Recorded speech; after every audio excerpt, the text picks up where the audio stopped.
Okay, so we have another driving. I've got my lights on. Yeah, driving home review.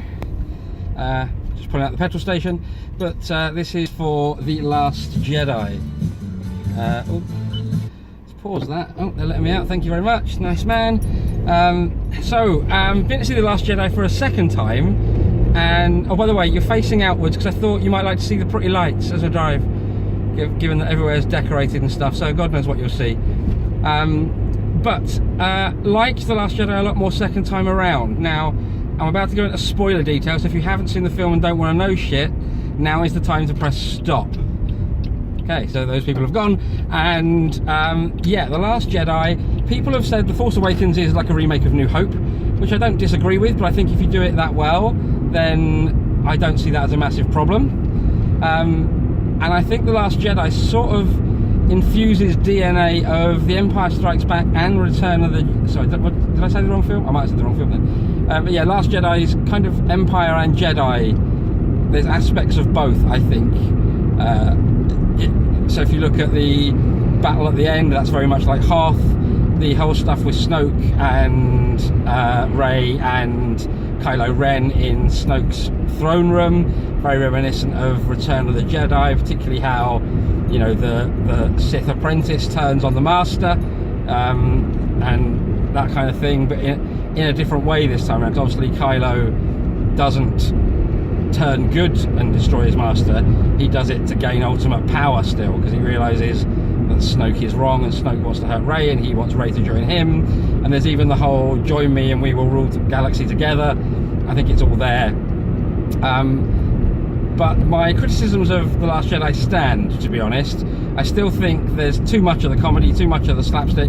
People have said, but all the Star Wars films have comedy in them, and they do, but it's normally done sparingly and very well. This just felt like it was thrown in and it breaks up what could be poignant and dramatic moments.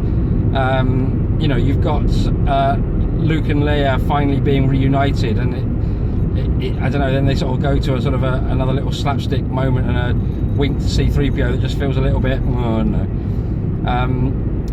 Anyone who knows me will know that I always believe these are R2's story, and this one breaks that completely, smashes that theory away, because R2's basically sidelined and doesn't really do anything, it doesn't add anything to the plot.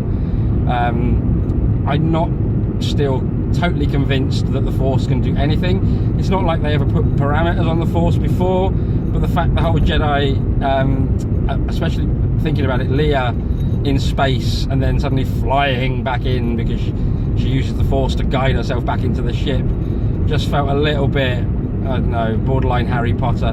There we go, we're getting some pretty lights now, how's that?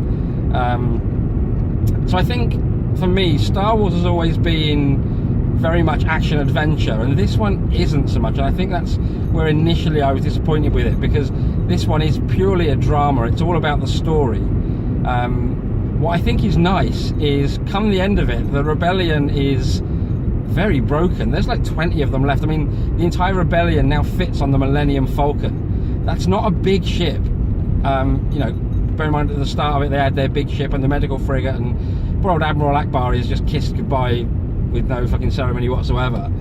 I think the advantage is they can now move away from anything they've done before, and they've got a chance to really craft something new for the Star Wars universe. Where it goes next, I think, is pretty much anyone's guess. So yeah, on the whole, I gotta admit, it is a good film.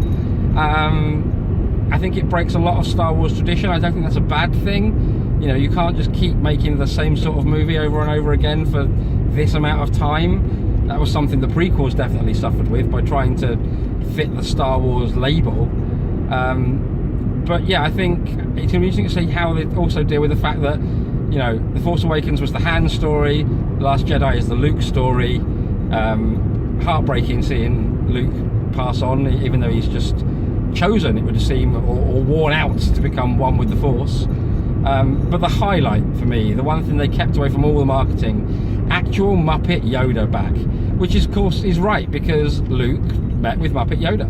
I can see there where people compare it to Empire, the way Luke and Yoda interact, and even what Yoda says to Luke. So I kind of get that accusation, but for me it doesn't sort of massively stick. On the whole though, good film, very good film, well worth a watch. If you're a Star Wars fan, you might need a second viewing the same way that I did, just to sort of salute it in your head. I don't know, the timing well. But yeah, don't miss it in the cinema. Do go and see. It is a very good film, and there's a lot to be gained from it.